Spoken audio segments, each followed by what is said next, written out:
is an assistant professor in the Department of Mathematics, Ramanujan College, University of Delhi. He has completed his PhD degree in 2019 in mathematics with specialization in graph theory from Faculty of Mathematical Science, University of Delhi. He has 10 research publications in Web of Science, Scopus Index journals of international repute. He's also written several e-chapters on various topics of undergraduate mathematics for Institute of Lifelong Learning, University of Delhi.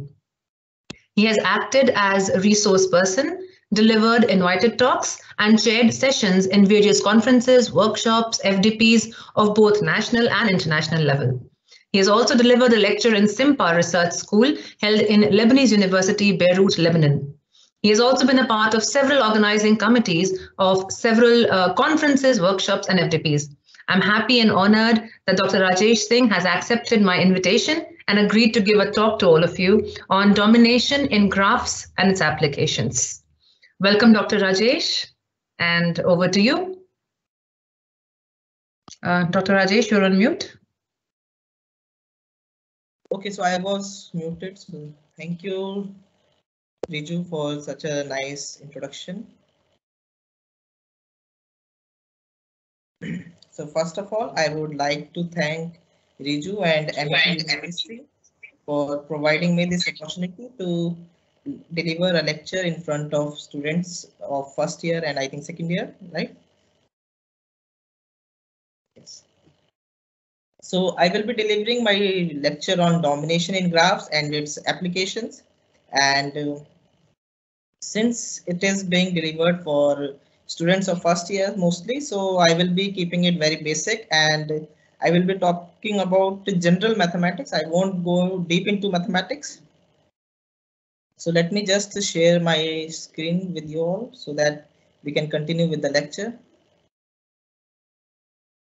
Okay, so the screen is visible to everyone? Yes, it is. Yes, sir. Okay, fine. So we're going to start with domination in graphs. So first, I am going to talk about few mathematical constants,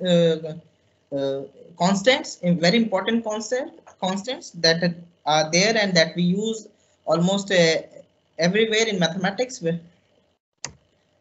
So these are the 5 important mathematical constants that we know. So first is pi, you all know its value, it's 3.1415 and so on.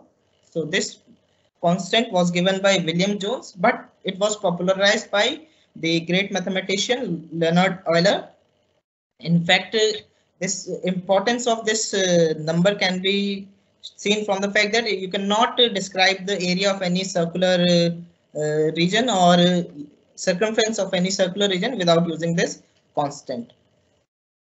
So the next is Euler's number, again given by Euler. So its value is 2.71828. So this constant, again, it has its own importance. There are various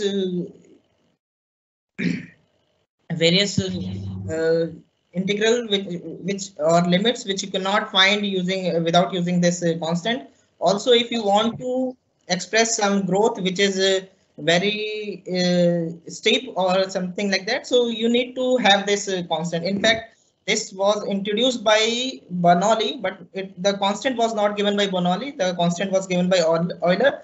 But Bernoulli first introduced this to describe a growth in which the growth is very fast. Okay, so then Euler found out that the growth is almost around 2.7 times. So this number came into existence. Then Euler also introduced this iota. Iota, you all know, square root of -1. Again, this term, this was introduced to have solutions of quadratic equations or solutions of any equation in which you cannot do using general real numbers, right? So for example, if you have the equation x square plus 1 equal to 0, you could not have found its solution unless you know about this iota. So it has its own importance. Then 0, we all know how important it is. you cannot introduce negative numbers without having the information of 0. For example, if you have any given number, so for example, if you have 2, you cannot describe -2 without having the knowledge of 0. -2 is nothing but it is the number which adds with 2 to get you 0. So without 0, you cannot define negative numbers. Then 1, we all know it is how important it is. You multiply any number by 1, you get the same number. If you have any natural number, you just add that many times 1 to get that number. So any number can be represented in terms of 1. Also, if you multiply any number by 1, you get the same number. So 1 has its own importance in mathematics. So these 5 mathematical constants have connection with the great mathematician Leonhard Euler. In fact, Leonhard Euler, he gave a mathematical equation to represent these 5 mathematical constants together. So he gave this equation EI pi plus. Dr. Rajesh, I think you should make me presenter or something, because whenever you mute all the participants, then I get muted. Yeah, I'm just trying to change the settings. Give me a moment. You please continue. I'll just change the settings. Dr. Rajesh, are you able to present now? Yes, now it is showing you are presenter. Okay. Yes, fine. please. Let me just share the screen again. Sure, thank you.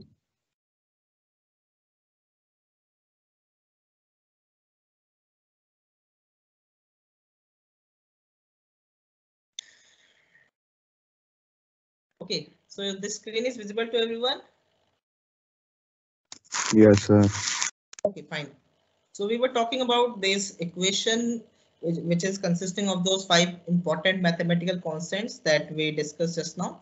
So this is a very beautiful equation. It is having exponential with you, then it is having iota with you, then it is having pi, 0 and 1. So all 5 constants are together in this equation, and this formula was also given by Euler, EI theta equal to cos theta plus I sin theta. You all must be knowing about this formula. So if you put theta equal to pi in this, you get this equation, right? So now, why I am talking about these constants and equation is that I want to focus on this great mathematician Leonhard Euler and his work that we are going to discuss in this lecture. So Leonhard Euler, he was born on 15th April 1707 in Switzerland. Then he was a Swiss mathematician, physicist, astronomer. He was also a geographer, logician, and engineer. He is also a founder of graph theory, one of the major branches of mathematics, and also topology. So 2 different branches of mathematics. One is considered to be a branch of pure mathematics, and another is considered to be a branch of applied mathematics. Right. So he is founder of both graph theory and topology. He has also major contributions in almost every branch of mathematics. You can see his contribution in differential equations, ordinary differential equations, partial order differential equations. So almost everywhere his contribution is there. So then he died at the age of 76 in the year 1783 on 18th September. So now I am going to talk about a very important city which has a very historical significance in life of mathematician. In fact, especially in the life of graph theorist or topologist. So this city, which is right now called as Kaliningrad, it is a city in Russia, and you can see this. This is a church, Königsberg Cathedral, and it is around a Pregel River, right? So this city was earlier known as the city of Königsberg in Prussia, which is now called Russia. Okay, so why this city is important? In the 18th century, Königsberg, it was the capital of East Prussia, which is now called Russia, and this Pregel River used to flow around the city, town, and it split the town into 2 branches around 2 large islands. So first is Nepov and another is Lomse. So there were 2 islands, large islands, and that was separated by the city land by this river Pregel. And these 2 islands were connected to this mainland but through this 7 bridges. You can see this is the animated pictorial representation of those 7 bridges in Königsberg. So this is first bridge, which is connecting this bridge to the mainland, another bridge. Then there are 7 bridges this. So this is very famous. It is called 7 Bridges of Königsberg. You can always look for it on Google and you can read more about this. So people used to wonder at that time, people used to wonder if it is possible to start at any point and walk through each of these 7 bridges and come to the starting point. But we have to make sure they have to make sure that they are not using any bridge again. So you start with any point. So suppose you started from this point. OK, so you use this bridge. Then you go to, suppose you have come to this land, then you can use these 3 bridges. So suppose you take this bridge, then you come here, then you go. So we are not, the only thing is that you don't have to repeat the bridges. Then you suppose you take this bridge, then you can come to this bridge. Suppose you have taken this bridge. So now I'm using the bridges exactly once, and then you come to here, and then here, and then here. But now you cannot go anywhere because you will come to this. You cannot come here, right? Because otherwise you will have to use one of the bridge more than once. So people found it astonishingly difficult to travel along these bridges. They tried several ways, all the possible ways to find a solution to this problem, but they were never able to find any solution to this problem. They were never able to start at any point, travel each of the bridges exactly once, and come back to the starting point. So people were amused by this, and then what they thought is, let us not just come to the starting point. What we can do is we can start at any point, travel all the bridges exactly once, and reach some other point. But that was also not possible in this case. You cannot use. So, for example, if you see it, you cannot use this bridge now because you will have to use this bridge again. So that also was difficult for the people there. So this problem started gathering a lot of attention among the people in that city, and then it started getting attention of academicians. So at that time, the mathematician Leonhard Euler, he used to work in Academy of St. Petersburg. So he used to work there. So one of his colleagues, he came to know about this problem, and he found it very interesting and as well as entertaining. It was very entertaining for people there. They used to roam around in the evening and try to solve this problem, but they never able to do this. So then initially when Euler heard about this problem, he found it very, you can say it did not attracted his attention straight away. Initially, he thought that it is a distraction. It is a waste of time. Why to waste your time on such a minor puzzle, which though was entertaining, but from the mathematical point of view, from the mathematics point of view, it was nothing because this problem does not seem to have any connection with mathematics. So initially he thought it is a waste of time. It is a distraction. But with the time when he used to think about this, so it started getting his attention. He started getting interested in this problem.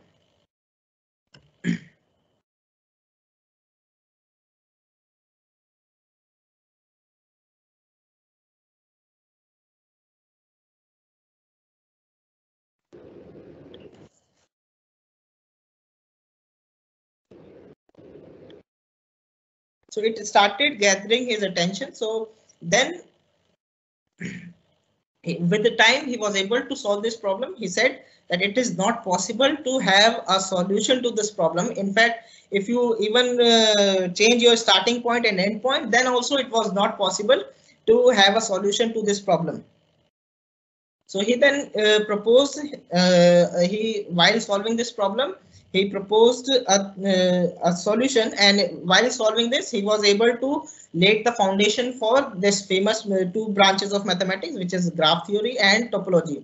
So what he did was, this is the graphical representation of that city of Königsberg and those 7 bridges. So these are the 4 land masses, right? This is first island, this is second island, then these 2 are the 2 mainlands, and these are the 7 bridges connecting them. So what he did was, he represented these 4 land masses A, B, C, D by a small circle, and then he connected lines corresponding to these bridges.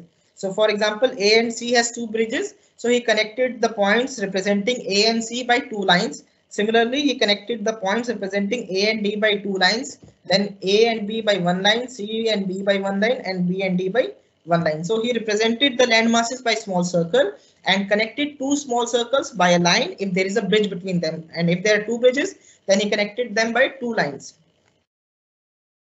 Okay, so this is the graphical representation that Euler presented, and he proved that if one wants to start on one of the land masses and he wants to walk over the bridges exactly once and come back to the starting point, then each land masses should be connected to even number of bridges. Each land masses should be connected to even number of bridges. If you want to start, so this is in general he proved it, not for in particular for only this bridge problem, but if you have any city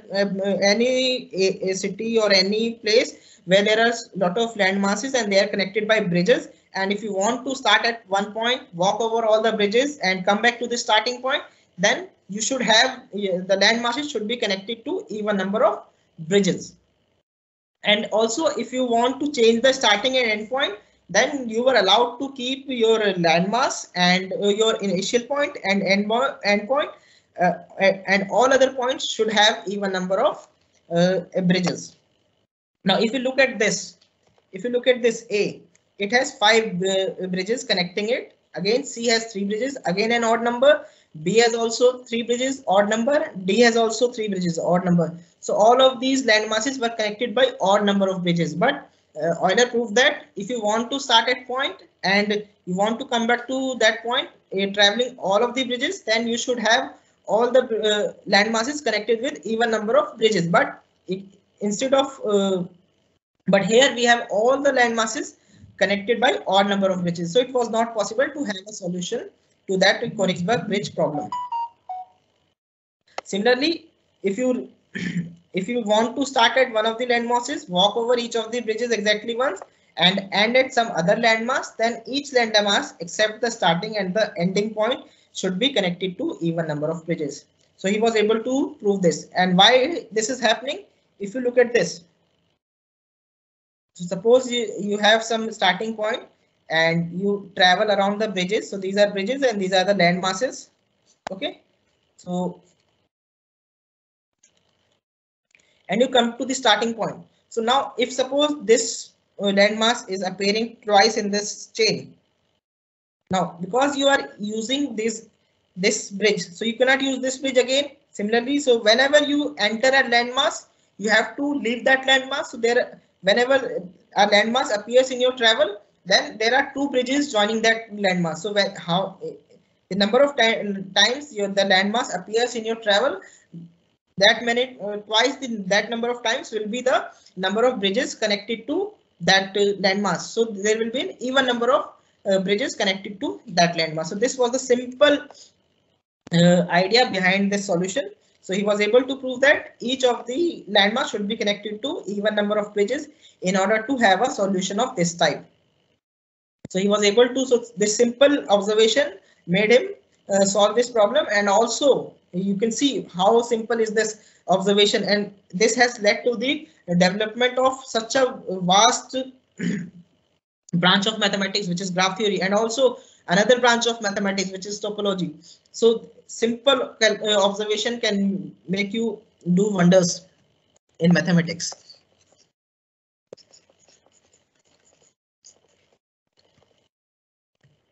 This is the present state of the bridges of Königsberg. So now there are out of those 7 bridges, 2 were destroyed in World War II. Then 2 other were demolished later, and they were joined by a modern highway. So this you can see in this is the present graph of that Königsberg city. So you can see there is a highway connecting the 2 bridges now. So and one of those 7 bridges was rebuilt in 1935, and only 2 of those 7 bridges are still there. So as of now, there are 5 bridges which exist So this is the first bridge.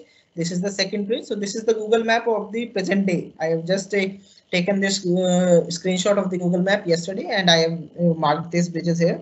So you can see first bridge, second bridge, then third bridge is here, fourth bridge is here, and fifth bridge is here. So now we have 5 bridges here. So if we try to connect these by, let us draw a graph of graphical representation of this. So this is the landmass A, this is landmass B, this is your C, this is your D. So if you want to connect them by the same representation that Euler did, so this is your A, B, C, and D. Okay, so we are representing these landmasses by small circles, and now we are connecting them. So A and C have how many number of bridges? Now there is only one bridge between A and C. Earlier there were 2 bridges, now there is only one bridge. Similarly, between A and D there is one bridge, and between A and B there is one bridge. Between C and B there is one bridge, and between B and D there is one bridge. But now you can see that the landmass C is connected by 2 bridges, so which is an even number. The landmass D is connected by 2 bridges, which is again an even number. But this landmass A and this landmass B is connected by 3 bridges, which is an odd number. So we can again, if we want to start at some point and we want to come back to the starting point, then it is again not possible, because Euler said that each of the landmass should be connected by even number of bridges. But if you look at this, if you want to take the another problem, that if you want to start at some point and you want to end at another point, then that you can do here.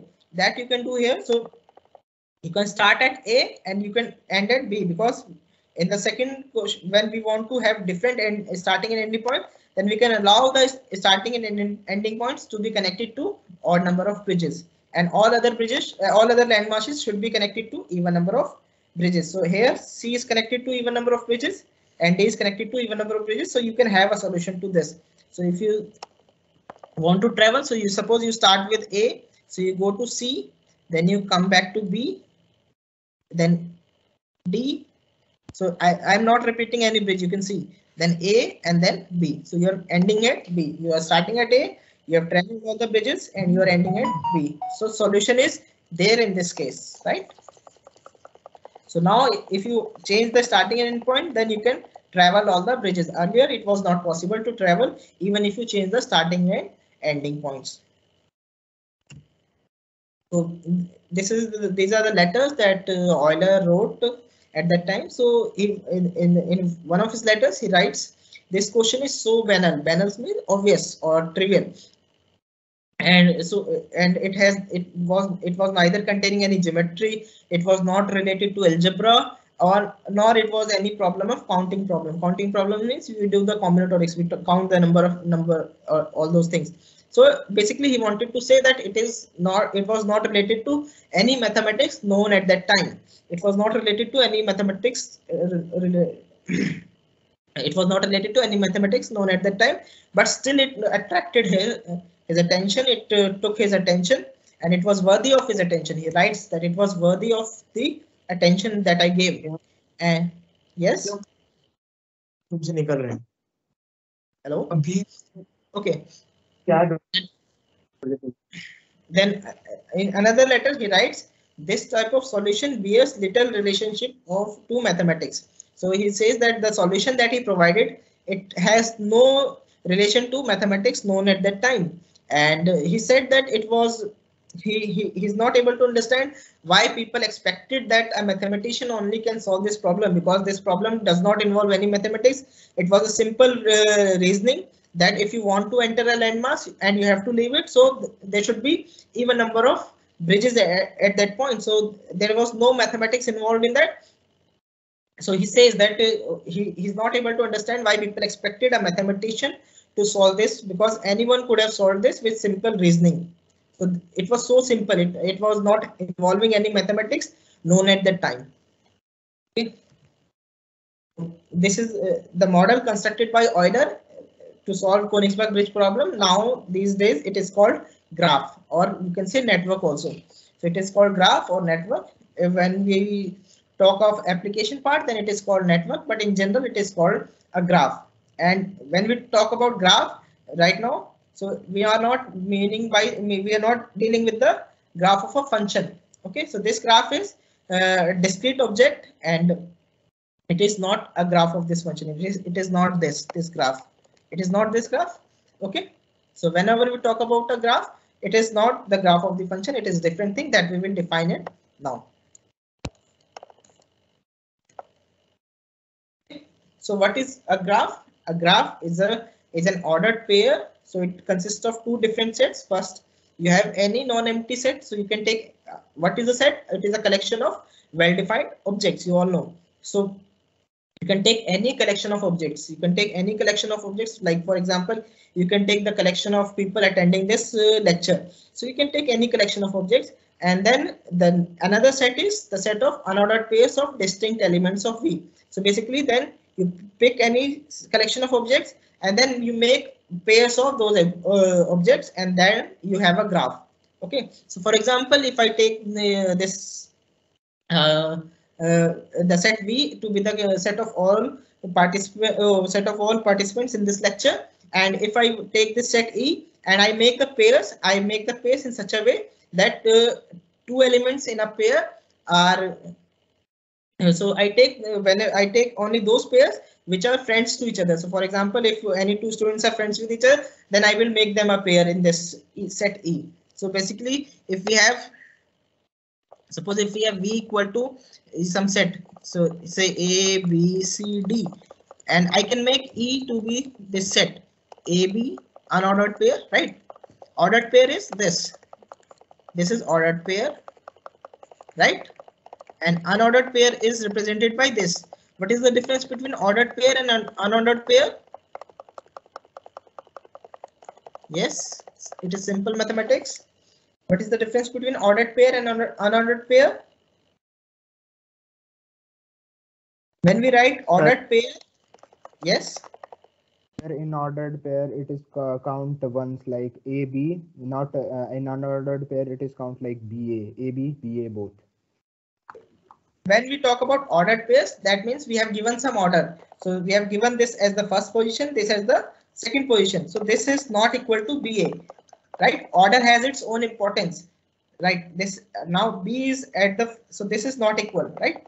B is at the first position here and A is at the second position. So this is not equal to this. That means we are giving the importance to order also. So that's why it is called ordered pair. We are giving the importance to order also. So although elements are same, but A is in the first position, B is in the second position, and here B is in the first position, A is in the second position. So these two are unequal. So in ordered pairs, order has also its importance. But in unordered pairs, order does not have any importance. Either we can write in any order. We can write A first and B second, or we can write B first and A second. So this is the difference. So when we talk of graph, it is a collection. It is consists of two pairs. First is a set V, V is collection of any object, and then we make a set E depending on V, and we take pairs of objects and we take the unordered pairs basically. So you can take any unordered pair. So suppose this is, so this forms a graph. Okay, this forms a graph. I will show you how it is a graph. So mathematically this is a graph because we have a collection of objects and we have a set of unordered pairs from distinct elements of V. Okay.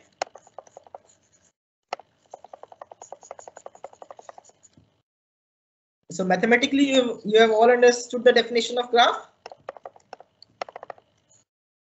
Yes, sir. Okay. And we call the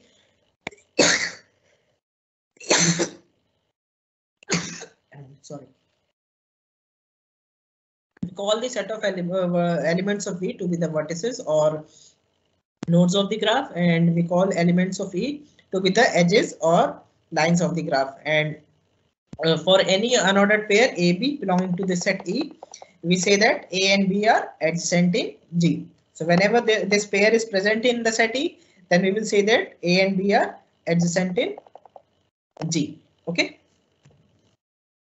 So now let us see its graphical representation. So what we do is just like Euler did, he represented the land masses by small circles. So what we do, we represent the set of elements in the set V by small circles. So we represent them by small circles. And what he did, he represented, he joined the two land masses by a bridge if there is by line, if there is a bridge between them. So we are considering this to be a bridges. So A and B are connected by a bridges, B and C are connected by a bridges. So just like that. So we have this graph where A, B, C, D, E are the set of vertices. So we are representing these vertices by these nodes or by small circles, and we join them by a line if there is a pair in the set of set E. Okay, if there is a pair corresponding to those two elements that in the set E, then we join them by a line. Okay, so this is a graphical representation. So you can have any sort of, so you can have any set of elements, any discrete set, and you can have some, you can define some relation between them, and you can make a graph out of that. Okay, and then you can do your analysis. You can apply various graph theoretic parameters to get the result that you want, to get the desired analysis that you want from that. Now we come to the domination. So again, it is a very historical notion. So a subset D of the vertex set. So now you all know that we have a graph G, and graph G has two vertex E. It is called set of vertices, right? And E, set of edges. Okay, edges or lines. So basically, if you so now what we do is we call a set D, so some subset of D, to be a dominating set if for every vertex V which is not in D. If every vertex in V which is not, so suppose you have a graph. Okay, so you have divided your set V into two parts, D and V minus D, right? V is a union of D union V minus D. So you have divided you have partitioned your vertex set into two sets, D and V minus D. Then what you call it? You call D to be a dominating set if for every vertex here there is a vertex here which is adjacent to this vertex. So basically you pick any B in V minus D, right? There will exist some A in D such that AB will belong to your E. Okay, for every element here there is an element here such that AB belongs to E. Then you call D to be a dominating set, means ki every vertex here is adjacent to some vertex here. Okay, you will understand it by the example that why we are calling it a dominating set, why it is being called a dominating set.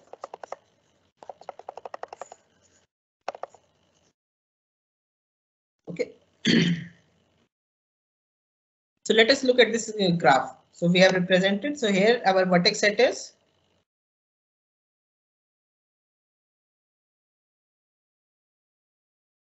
okay. So here our vertex set is V is 0, 1, 2, 3, 4, 5, 6 and 7, right? 8 set of 8 vertices, and E is the set. So you can have how many pairs are there? With 0, what pairs you have? Yes. With 0, what pairs you have? What ordered pairs? 0, 2, 0, 3, right? Corresponding to each line. So this is 0, 2, right? This is 0, 2, then this is 0, 3, this is 0, 6, this is 0, 7, right? So with 0 you have these 4. Similarly with 1 you have these 4. And then this is your 7, 6, right? And this is 1, 4, 1, 5, and so on. So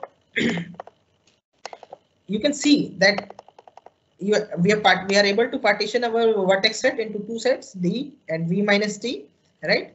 Where if I take any vertex here, so suppose I picked 7, then I can find 0 here, which is adjacent to this, right? 0, 7 belongs to E. Similarly, if I pick 6, then 0, 6 belongs to E. Again, 0 is working here. For 3, 0 is working. For 2, 0 is working. For 2, 1 can also work. For 3, 1 can also work. For 4, 1 is working. For 5, 1 is working. So it is a dominating set. 0, 1. This set is a dominating set because every vertex in this set is adjacent to this set. right?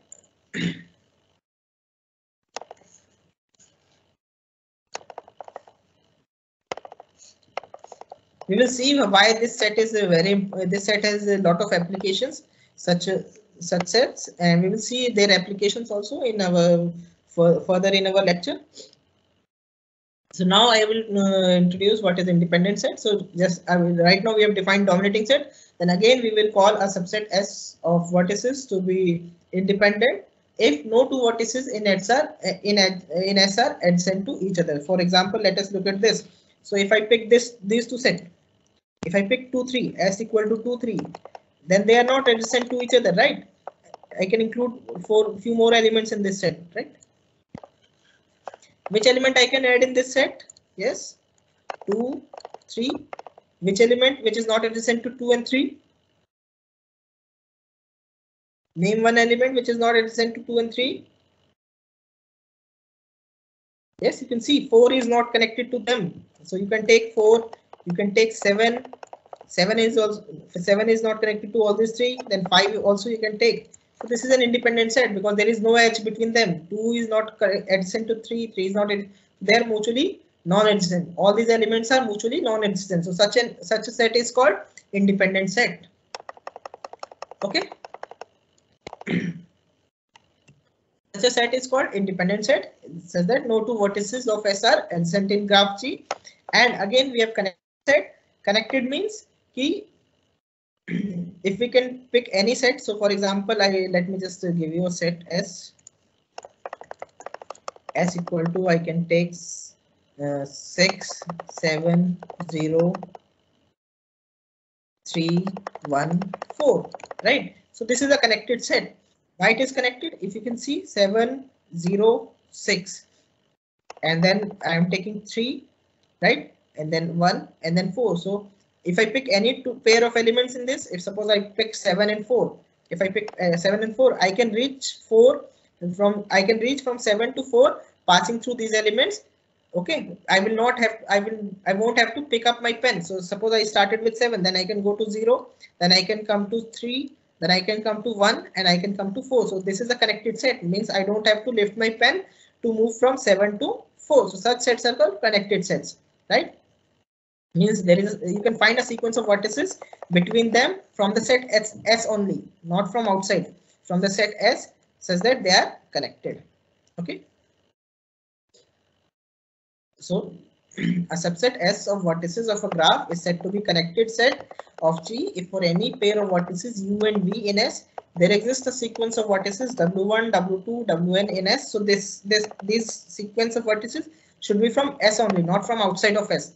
So it should be from S only, such that U is adjacent to W1. So basically U is adjacent to W1, then W1 is adjacent to W2, W2 is adjacent to so on, and it is adjacent to Wn, and Wn is adjacent to N. So basically you are able to reach from U to V without lifting your pen, because you will go from U to W1, W1 to W2, W2 to W3, and so on. You will come to Wn and then V. Okay, so you are not lifting your pen. So such sets are called connected sets. If for any pair of vertices you are able to find basically a path joining them, right? You will be able to find a path joining the two vertices, then you will have a connected set. Okay. Is this clear? Independent and connected set? Yes. Yes, sir. Okay. So now we come to the history of domination. So again, graph theory, you all know it is a flourishing branch of modern mathematics, which was introduced by Euler, and it has very wide applications to discrete optimization problems, combinatorial problems, classical algebraic problems. In fact, Google search engine, the search engine Google, is dependent on graph theory only. It works on graph theory only. There are many other applications of graph theory. Okay, and within graph theory, this theory of domination in graphs, it is also one of the extensively researched branch, and it has been the nucleus of research in graph theory. So within graph theory, it is one of the most researched topic in graph theory, and it has also its wide applications in engineering, physical, and social and biological sciences. It is also applicable in linguistics. So there are many applications of domination theory. Okay. And you can find these applications and lot of work done on domination in two special volumes, which was written by Haynes, Hintnemi, and Slater. So anyone interested in going through this, then they can look for these two books. So first is Fundamentals of Domination in Graphs. This is the first book, and then they later on they came up with another version, which is Domination in Graphs, Advanced Topics. So these two books are written by them. They are huge volumes, and they have lots of work from domination theory. So they start with some applications, then they do some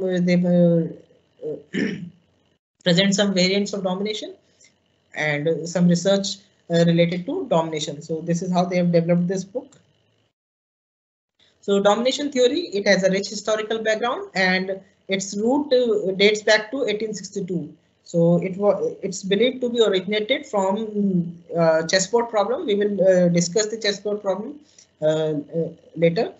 And although there was some references of domination in history also, but the rigorous study of domination, it began in 1960, when in fact it was formally introduced for the first time by Orr in 1962. So it was formally introduced in 1962, but it has some you can say some presence in history also, some presence before 1962 also, but formally this was introduced for the first time by Orr in 1962. He wrote a book, and in that he defined this domination there. So now we talk about its origin of domination. So it is believed to be originated from the again, this has also originated from a puzzle where one tried to solve a famous chessboard problem which was going at that time. So what is the chessboard problem? So it is to find the minimum number of queens you can place on an 8x8 chessboard. So you are not placing one queen, you can place any number of queens, but you have to find the minimum number of queens that you can place on an 8x8 chessboard, such that all the other squares of the chessboard are attacked by these queens. Okay, so either you are occupying that location, or the square is attacked by one of these queens. Okay, so for example, if you have suppose, let me just draw a 4x4 chessboard, or 2x2 chessboard. This is a 2x2 chessboard. If I place my queen here, then it will attack this square, it will attack this square, it will attack this square. So only one queen is sufficient for a 2x2 chessboard, right? But for 8x8 chessboard, one will not work, because you will be able to attack diagonally or horizontally or vertically, right? So we all know, whoever have played chess, they know that a queen in a chess game, it attacks horizontally, vertically, or diagonally. Okay, so the problem is to find how many queens that you can place on an 8x8 chessboard, minimum number of queens that you, because if you place all the 8x8 chessboard means you have 64 squares, right? You have 64 squares. 8x8 chessboard means 64 squares. So if you place all the queens at these 64 squares, then you will definitely 64 will work, but that is not the minimum number. What is the minimum number that you can think of from 64 to what? How much minimum you can come to directly? Yes.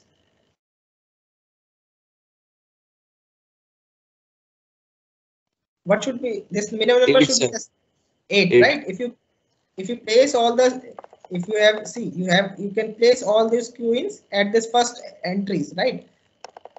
So then it will attack all the rows. So 8, you can think of 8, right? 8 is a direct guess that this minimum number should be less than equal to 8, right? It can be 7, it can be 6, it can be 5, it can be 4, but it can be 8 also, but it cannot be more than 8, because if you place all the queens at the first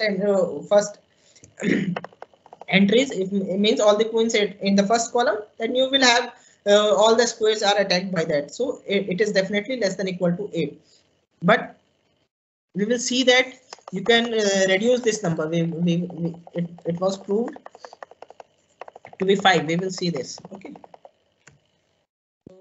how our queen attacks? It attacks diagonally, or it attacks diagonally, it attacks horizontally, it attacks vertically. So if it is located at this, then it will attack all these three places. It will attack these places, it will attack these places, it will attack these places, right? So if we place our queen here, then these squares are attacked. Now to attack these squares, we need to place at some other places, right? So if we place here, then it will attack these two, it will attack these, it will attack these, and it will attack. So all these squares will be attacked, right? But still there are squares left. So we have to, one has to determine what is the minimum number of coins that you can place on this chessboard such that all the squares are attacked. So this is a domination problem. We will see how. So what do people have done is, what graph theorists have done is, they have represented, again, you represent this chessboard into a graph theoretic problem. And how you convert this into a graph theoretic problem? You take each of these square as a circle, right? Again, Euler, what Euler did, it took land masses as a circle. So you basically you are taking these squares as a vertex set, right? You take these squares, you represent these squares by circle, and you join two circles by a line if they are on the same row, same column, or same diagonal, right? If they are on the same row, same column, same diagonal, then you join them by a line. Okay. So to make the corresponding graph, we take the squares on the chessboard as the vertices of the graph. Okay, so we represent these squares by a small circle, and since our queen can move horizontally, vertically, or diagonally, and any two vertices of this graph will be adjacent if they lie on the same row, same column, or same diagonal. So basically, we represent these 64 squares by circles, and we join two circles by a line if they are on the same row, same column, or same diagonal. So for example, if you see this, if this is this and this represents, then they will be joined by a line because they are on the same row. Similarly, these two will be joined by a line because they are on the same column. Similarly, these two will be joined by a line. They are on the same diagonal. So this vertex will be adjacent to this, this, and this. So there will be a lot of adjacencies in this, right? So it will be a very huge graph, 64 and 64 vertices, and lots of edges will be there, lots of edges. Okay. Now the problem is to find the minimum number of queens such that every square not occupied by a queen is attackable by one of the queens. So basically, what you are doing, if you see it graphically, what you are doing, you are trying to find a set of vertices among the vertices. So basically, you are trying to. So basically, you have the vertex set which consists of 64 squares, right? Now you are trying to partition D. You are trying to find a set which of minimum cardinality, right? And this is V minus D. And what your aim is that if you pick any square here, then it should be in this. There should exist some square here, such that they should be either in the same row of this square, or same column of this square, or same diagonal of this square. So basically, what you are trying to do, you are trying to find a vertex here corresponding to each vertex here. You are trying to find a vertex here which is adjacent to this vertex. So basically, you are trying to find a dominating set in this graph. Okay, so this is a simple. This is the origin of domination, right? So you are able to find a set which dominates all the vertices here. Okay.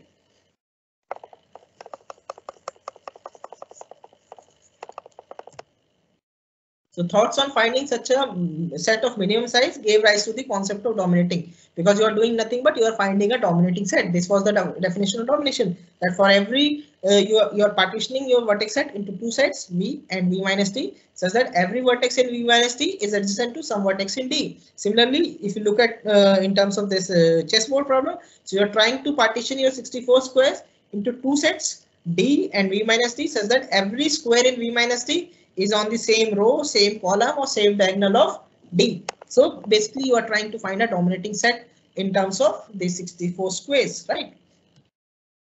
So let us look at this 3x3 chessboard. Now what we have done is we have represented it by a graph. So you can see this 3x3 chessboard is giving so many lines. So this is the vertex. One is represented by this small circle. Then 2 is represented. So this is 1. This is 2. This is 3. Then this is 4, 5, 6, 7, 8, 9. Now, because 2 and 1 are in the same row, so they are adjacent, joined by a line. 3 and 1 are in the same row, so they are joined by a line. Again, 1 and 4 are in the same row, so they are joined by a line. 1 and 7 is in the same column, so they are joined by a line. 1 and 5 is in the same diagonal, so 1 and 5 is joined by a line. 1 and 9 is in the same column, sorry, same diagonal, so 1 and 9 is joined by a line. Okay. Similarly, we have other adjacencies here. So now if you look at this 1 is dominating every vertex. It is being dominated by 1. 3 is adjacent to 1. 5 is adjacent to 1. 4 is adjacent to 1. 7 is adjacent to 1. 9 is adjacent to 1, right? So we are just left with one vertex which is not adjacent to 1. So we'll have to take one more point in the dominating set, because 8 will not be dominated by 1. So we need something for 8. So we are taking 6. Either you take 6 or you take 8. Both are same. You could have taken 8 also, then 6 would be dominated by 8. So 1 and 6. You have partitioned your set. V was 1, 2, 3, 4 up to 9, and you have partitioned it into two sets. 1D is 1, 6, and other remaining elements in V minus D. And if you see, every vertex here is adjacent to this, so you are able to. So if you put your queen here and at this place, then it will dominate all the squares, right? So answer is 2, because you cannot work with 1. So minimum is 2. 2. If you place these two places, then 2 is there, and you cannot work with 1. So 2 is the minimum number of queens that you will require to dominate all the squares of a 3x3 chessboard.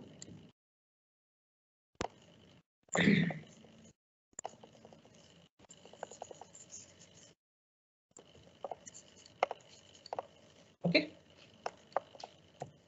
Then Claude Birch in 1973, he proved that for an 8x8 chessboard, you will need at least 5 queens to dominate all the other squares of the chessboard. So he gave this solution. There are other solutions also. So this is one of the solutions. So if you place your queens at these places, so this place, this place, this place, and this place, then they will attack all the squares of this chessboard. So this is one of the solution of the chessboard, and it led to the concept of domination theory in graph theory, right? So again, graph theory is developed from a lot of puzzles. There are a lot of concepts that are developed through puzzles in graph theory. And why it happens? Because again, you look at this. What we are doing, we are basically taking these as objects and we are connecting them by a line. So we are we have some discrete sets. Discrete means the finite number of objects. So you have some finite number of objects. What you do, you try to find some relation between them, and you join them by you represent them by a graph, and you do some analysis as per your desire, and you get the result. So this is the graph theory. So it does not require any mathematics for to start with, right? Obviously, you will need some kind of logical thinking, some kind of combinatorial thinking to do research in graph theory. But to understand graph theory, you don't need much mathematics, right? Because what you are doing, basically you are representing any set of objects by small circles, and you are joining them. You're taking some kind of relation. For example, if we take Facebook network, right? We can draw by it by a graph. Facebook network. What you will do? So what you will do? In this graph, what you will take the vertex set? What should be your V? Yes, people on Facebook, right? Take all the peoples on Facebook as your vertex. You represent them by nodes. And what will be your edges? So you join the two people by a line. So suppose this is people 1, people 2. You join them by a line if they are friends on Facebook, right? So this is called Facebook network. So you can have such networks, and you can do a lot of analysis on that. And there are a lot of work done on these Facebook networks also. Okay, so that we will not touch here, because right now we are focusing on domination. So, but graph is this thing. You just have some discrete object, you represent them by vertex, and you try to find some relation between them, and then you do your analysis. So this is all graph theory. Okay, then you can find applications of domination in a lot of areas. Especially domination is used in facility location problem. For example, if you have to locate some facility in some place, then what you do? You use the domination theory. Why? Because you want to optimize your result, and you want to minimize your cost. Simple thing. So for example, if you want to locate hospitals, then you have to ensure that it is reachable to all the people in the neighborhood. So if if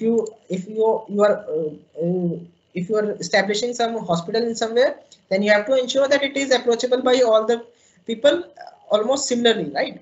It shouldn't be, if you have some city, right? If you have some city, and what you will do, if you will place your hospital here, then for these people it is very close to them, right? For this, but for him it is very far, right? So what we will do, we will try to optimize in such a way that it is approachable to all the peoples almost similarly, right? So you will try to place it here. So this is what the basic concept of facility location problem, that you locate your facilities in such a way that it is optimum in distance traveled, or optimum in cost, or optimum in time. So basically you are trying to optimize your facilities. You are trying to maximize the benefit gained from the facilities, and you are trying to minimize the cost or minimize the whatever we want to minimize, right? So this is the basic concept behind facility location problems. So domination is one of the main idea that we use while locating facilities. We will discuss some of these facilities just now. Okay, then also you can find concept of domination in problems involving finding set of representatives. So suppose you have some set of people and you want to find representatives, then what sort of qualities you will want? You will want that you choose some few peoples in such a way that they are connected to all the other people. They are friends with all other people, right? You cannot choose a large set for that. For representatives, what you do, you try to choose a small set. So you try to find some people so that if you pass some messages to them, then it will ensure that the message has been transferred to all the people in that group. So you try to find one or two people which are connected to every people, right? And you try to find minimum number of, so that you don't have to interact with lot of people for passing the communication. You just pass your message to one or two people, and it should be transferred to all the other people. So this is so domination is used there also. You finding the set of representatives. It is also used in setting up communication or electrical networks. You want to ensure that you are not using lot of wires, or you are not using okay. And then it is also used in land surveying, because you want to minimize the number of places a surveyor must stand in order to take height measurements for an entire region. Suppose someone wants to survey a land, then you want to ensure that he's not wasting time in traveling to a lot of places.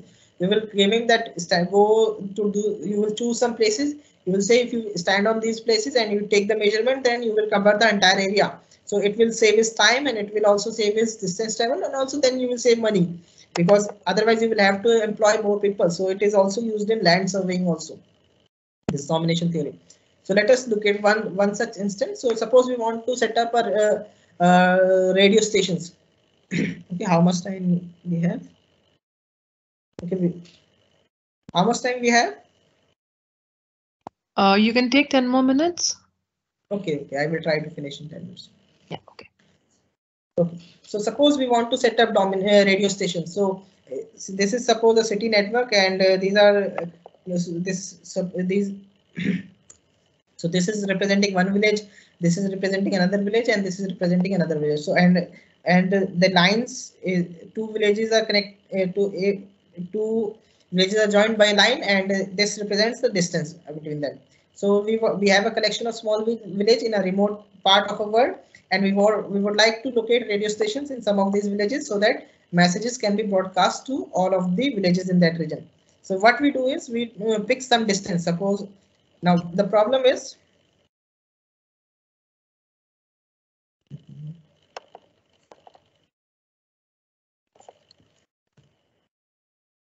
now what are all the challenges in fixing a radio station? Because our radio station has limited broadcasting range, and we will require several stations to reach all the villages, right?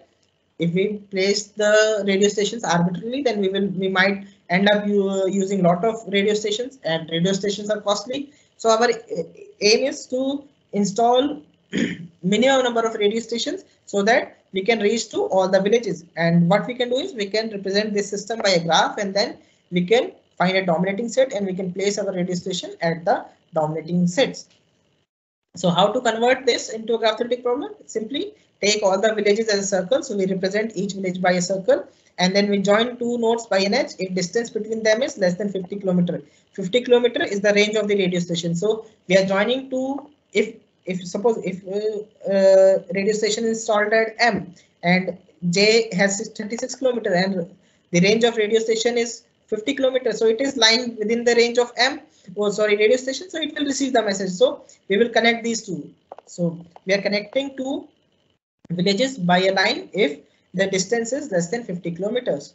So now we have obtained this graph. So from this huge network, right? From this huge network, we are able to reduce this into this graph, and now we can find a dominating set of this graph to such that each of this graph is each of the villages receive the message. So what we can do is we can find a dominating set, and one can easily find a dominating set, and it will you will see that it will be this set. So if you place your this is a dominating set B, F, J, H, G. These dominates all other vertices in this graph. So if you place your radio stations here, here, here, and here, then all the other villages will receive the message.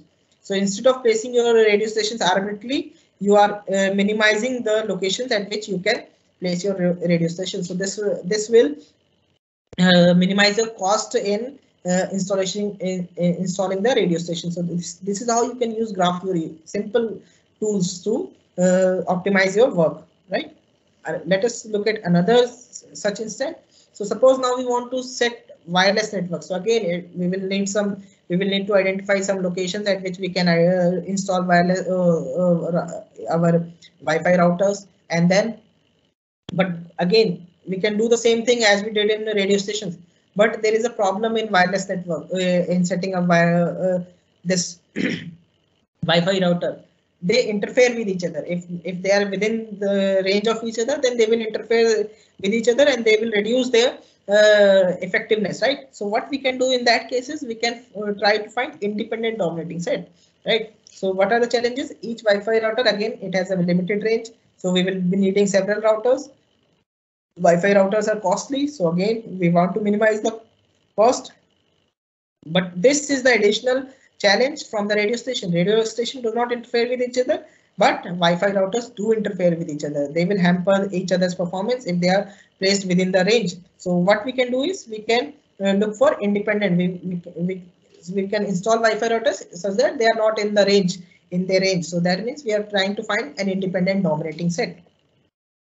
Okay, so suppose this is some so suppose we want to install Wi-Fi router in our campus and we have identified these locations. Now we want to find a independent dominating set for these from this network. So if you locate, so there are two solutions. So in this case, if you look at this, if you look at this solution, so if you place your Wi-Fi routers here, then they will cover the entire campus. And again, this is another solution. This is a dominating set. Here we are using only 5. Here the minimum is 6. But here we are avoiding the interference, because if you look at this 4 and 11, they will interfere with each other and they might hamper their performance, and eventually these vertices may not receive the desired strength of Wi-Fi network. So what we can do is, instead of going for arbitrary dominating set, we can go for independent dominating set. Okay. Another such instance is when we want to form a school bus route for some school or some college, something. Okay, so now what are the challenges faced? Again, when you want to set up a school bus route, you want to ensure that no child walks more than some specified distance, right? You don't want one child to be walking 1 kilometer and another child is just you are dropping that child at his home. Right. So what you want is you want to optimize so that both are within their desired range. So you want that no child should walk farther than some specified distance. Again, you don't want your bus to be running whole day. So you want your bus to be running some specified time, right? So for example, the bus route should be of 90 minutes or 1 hour, something like that, whatever the desired time is. Then you also want that it should not be that one bus is just carrying a one student and another bus is overloaded. Let's say if it has a capacity of 60 students, you are putting the 90 students in that bus. So that should also not be the case. So you want to optimize the number of children also. So this can also be done using dominating set. So this routing can be done through dominating set. So let us look at one such scenario. So right now we are taking the simplest scenario. We are not including the other two parameters. So we are just including that no child should walk more than 100 meters. So this is a city network, right? The city. So these are blocks or housing societies, and they are joined by a line if they are within 100-meter range with each other. Okay, so this is one housing society. This circle is representing one housing society where some child lives. This is another housing society, some child lives, and they are joined by a line if there is 100-meter distance between them. So a child can walk, we are allowing child to walk 100 meters. So we are joining two housing societies by 100 meters, right? And then we have formed a city network. So this is a graph and this is your school. So you will have to start from here. Your bus should start from here and it should drop all the students and come back here. So again, we have converted this. So we have represented each housing society or block of a city by a circle and we have joined them by line if there is 100-meter distance between them. Okay. So now, because now in the last case we were allowing independent dominating set, but here we cannot allow independent dominating set. We have to ensure that the dominating set that we receive should be connected, because our bus cannot jump from one block to another. It will have to find some route. It will have to go through. So if your bus starts from here, then it will have to be a connected route, right? So we want, so in this case we will be needing a connected dominating set. Any dominating set will not work here. Independent dominating set will not work here. We will be needing connected dominating set because our bus cannot jump from one location to another location. It will have to go through a route. That means it should be connected. Okay, so this is one such solution. So this is 100 meter from here. This is 100 meter from. So you can have simple solutions using. So this is a connected dominating set, right? So another such instance is there. For now, I am skipping this. Okay, so this much is enough. Thank you everyone for patiently listening to this lecture. You can ask your questions if you have any. Does anyone have any questions? Sir, the solution of last example was not clear. Okay, let me just share the screen again.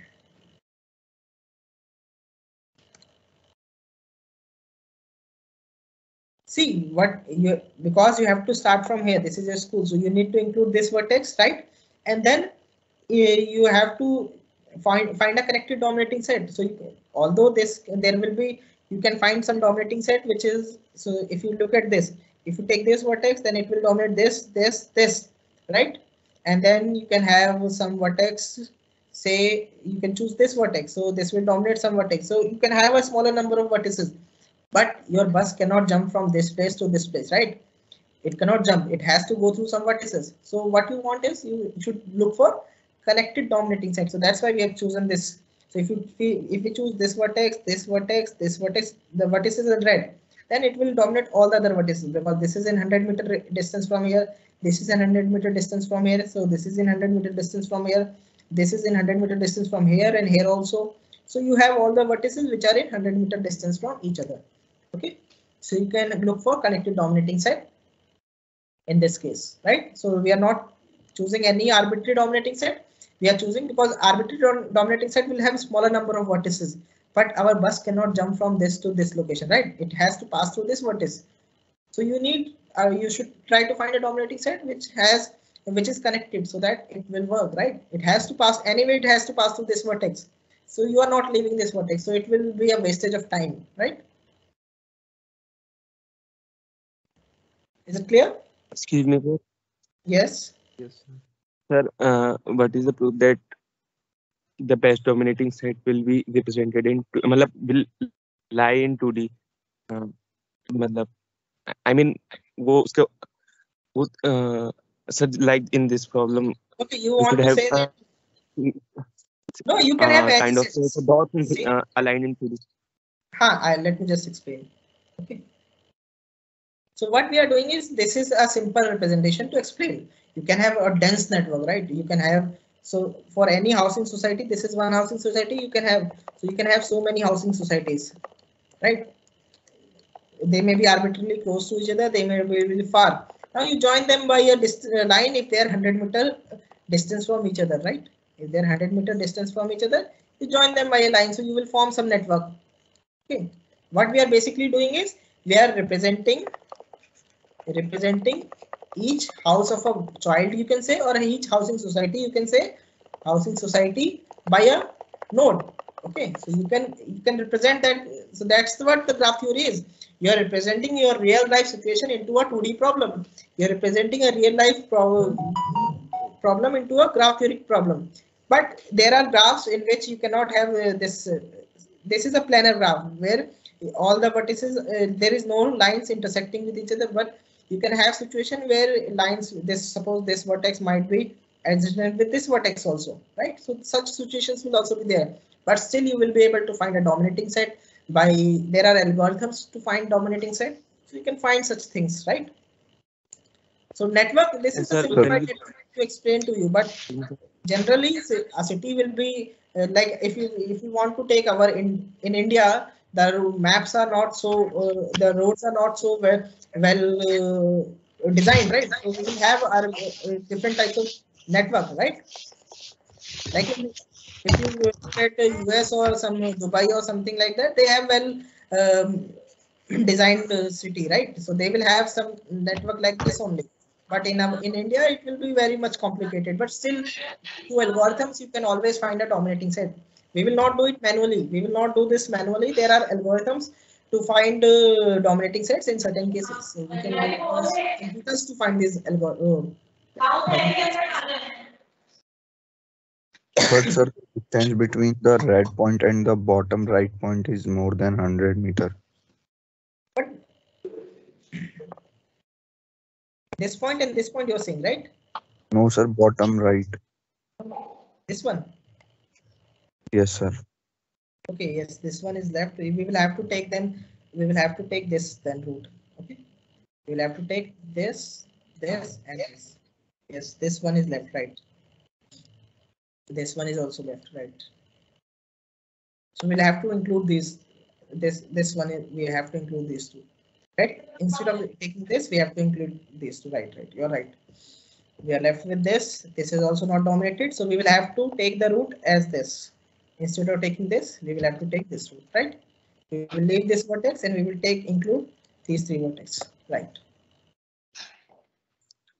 Sir? Yes. Yes. So how do we confirm this is the best possible arrangement? I mean, can we get two possible ways that give exactly the same dominance? Yes. In general network, there are so many dominating sets with same number of cardinal keys. You can choose any one of them. It will work. And then with depending on other factors also, because we have taken the simplest scenario, but there may be factors where in one route there are lesser number of students. In another route there might be larger number of students. So you want to work on those areas also. So there will be other factors also, but you can include that while solving it, right? This is a simple scenario that we have given, right? Because I have not taken other two factors. This is also one of the factors that you should not allow your bus to be running whole day for finding a dominating set. It should be such that this should also be minimized. So we will have to define our parameters in such a way. We have to define our adjacencies in such a way that these parameters are also included in that. Okay, so but people do it. There are lots of research papers. So this is the simplified version that I am giving you, because we want to just throw the idea to you. But there, when you want, we will pursue for actual optimization. Then you will have other factors also. So you include those factors also in optimizing this problem. Okay.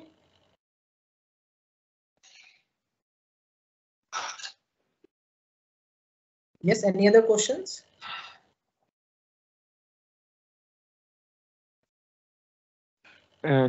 Sir?